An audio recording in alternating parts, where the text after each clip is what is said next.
மதுரை அலங்காநல்லூர் ஜல்லிக்கட்டின் முதல் சுற்று நிறைவடைந்து தற்போது இரண்டாம் சுற்று தொடங்கியிருப்பதாக அண்மை தகவலை நாம் பார்த்துக் கொண்டிருக்கிறோம்.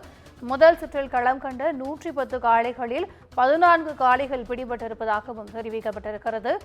ஜல்லிக்கட்டின் இறுதி சுற்றுக்கு சூர்யா, தினேஷ், கண்ணன், கௌதம் ஆகிய வீரர்கள் தற்போது தேர்வு செய்யப்பட்டிருக்கிறார்கள்.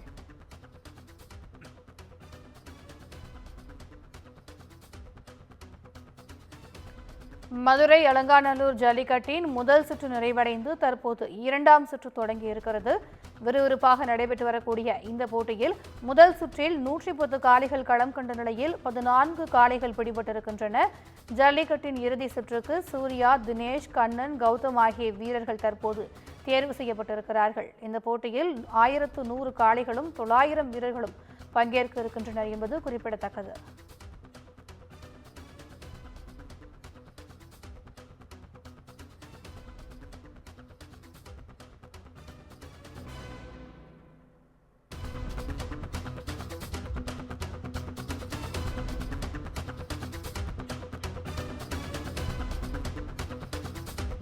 மதுரை அலங்காநல்லூர் ஜல்லிக்கட்டு போட்டியில் முதல் சுற்று முடிவடைந்து தற்போது இரண்டாம் சுற்று தொடங்கி இருக்கிறது.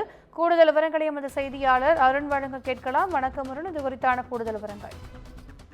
திவ்யா, உலக புகழ்பெற்ற அலங்காநல்லூர் ஜல்லிக்கட்டு போட்டி தற்போது முதல் சுற்று முடிவடைந்து இரண்டாம் சுற்று தொடங்கி இருக்கிறது. முதல் சுற்றில் எல்லோ பனியன் அணிந்து 50 மாடுபிடி வீரர்கள் களம் கொண்டனர். இந்த சுற்றில் 110 காளைகளானது அவிழ்த்து விடப்பட்டிருக்கிறது. இதில் 14 காளைகள் பிடிபட்டிருக்கிறது. இறுதி சுற்றுக்கு 4 பேர் தேர்வு செய்யப்பட்டிருக்கிறார்கள்.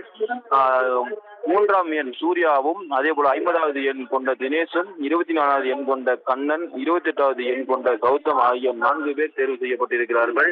இவர்கள் 4 பேர் சேர்ந்து 14 காளைகளானது பிடித்திருக்கிறார்கள். இந்த சுற்றை பொறுத்தவரை ஏராளமான பிரபலங்களுடைய காளைகளும் அவிழ்த்துவிடப்பட்டது.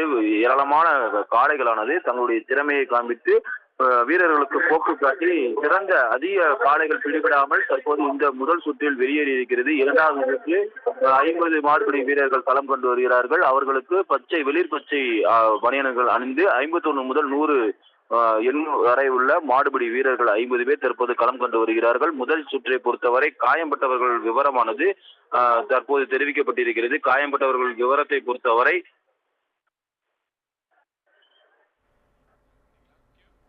கூடுதல் விவரங்களுக்கு நன்றி அருண்.